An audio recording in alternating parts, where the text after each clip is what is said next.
రాష్ట్రంలో ప్రజా వ్యతిరేక పాలన కొనసాగుతోందని ఫైర్ అయ్యారు బీఆర్ఎస్ నేతలు. ప్రశ్నిస్తున్న నేతలను అక్రమ అరెస్టులు చేసి జైల్లో వేస్తున్నారన్నారు.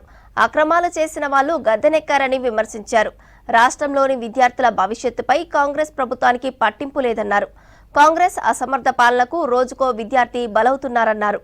ఇప్పటికైనా బాధితుల పక్షాన నిలబడి వారికి న్యాయం చేయాలని డిమాండ్ చేశారు బీఆర్ఎస్ నేతలు.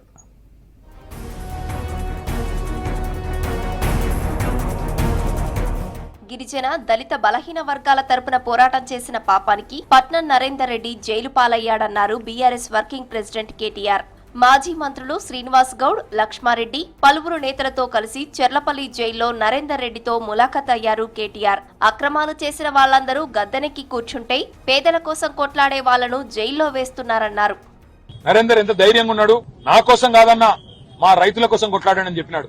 పేద రైతులు ఎవరైతే చేయని తప్పుకు ఇవాళ జైళ్లలో మగ్గుతున్న ఆ కుటుంబాలకు మేము ఒకటే చెప్తా ఉన్నాం, మీరు భయపడాల్సిన అవసరం లేదు. మీ వెనుక కేసీఆర్ ఉన్నాడు. తప్పకుండా న్యాయం ధర్మం గెలుస్తుంది. న్యాయస్థానంలో కొట్లాడదాం. మిమ్మల్ని రేవంత్ రెడ్డి 4 రోజులు జైల్లో పెడతాడేమో కానీ తప్పకుండా భవిష్యత్తులో మళ్లీ రేవంత్ రెడ్డికి రాజకీయ భవిష్యత్తు లేకుండా చేసే గుణపాఠం చెప్పవలసిన బాధ్యత మన మీద ఉన్నదనే మాట కూడా రాష్ట్రంలోని పేద గిరిజన బలహీన వర్గాల రైతాంగానికి విజ్ఞప్తి చేస్తూ, మహారాష్ట్రలో 5 గ్యారంటీల పేరిట కాంగ్రెస్ చేసిన గారడీని ప్రజలు నమ్మలేదన్నారు మాజీ మంత్రి హరీష్ రావు. తెలంగాణలో కాంగ్రెస్ మోసాలను మహారాష్ట్ర ప్రజలు గుర్తించి గుణపాఠం చెప్పారని విమర్శించారు. 6 గ్యారంటీలు అమలు కావడం లేదన్నారు.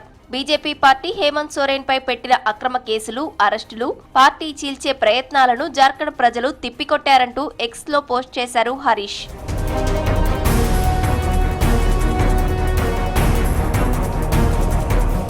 11 నెలల కాంగ్రెస్ పాలనలో 42 మంది విద్యార్థుల ప్రాణాలు కోల్పోవడం కలిచివేస్తోందన్నారు ఎమ్మెల్సీ కవిత. నిమ్స్ హాస్పిటల్లో వెంటిలేటర్ పై చికిత్స పొందుతున్న వాంకిడి రెసిడెన్షియల్ స్కూల్ విద్యార్థిని శైలజను కవిత పరామర్శించారు. గురుకుల పాఠశాలల విద్యార్థుల ప్రాణాలు కాపాడేందుకు రాష్ట్ర సీఎం రేవంత్ రెడ్డి కనీసం 10 నిమిషాలైనా సమయం కేటాయించాలన్నారు. ఫుడ్ పాయిజన్, కరెంట్ షాక్ తో మృతి చెందిన విద్యార్థుల కుటుంబాలకు 10 లక్షల ఎక్స్గ్రేషియా చెల్లించాలని డిమాండ్ చేశారు కవిత. మరి వారి సమయం వెచ్చించలేకపోతున్నట్టుగా కనపడతా ఉన్నది. ఒక్క 10 నిమిషాలు మీరు పాఠశాలల్ని పసిబిడ్డల గురించి ఆలోచించి రివ్యూ చేసినట్టయితే ఈ ప్రాణాలన్నీ కూడా కాపాడేటటువంటి పరిస్థితి ఉంటుంది. దయచేసి ప్రభుత్వాన్ని విజ్ఞప్తి చేస్తూ ఉన్నాం, మీ ప్రాధాన్యతను గుర్తించండి. బిడ్డల ప్రాణాలు ప్రాధాన్యమైనటువంటి అంశంగా మీరు స్వీకరించి తక్షణమే చర్యలు చేపట్టవలసిందిగా నేను డిమాండ్ చేస్తూ ఉన్నాను.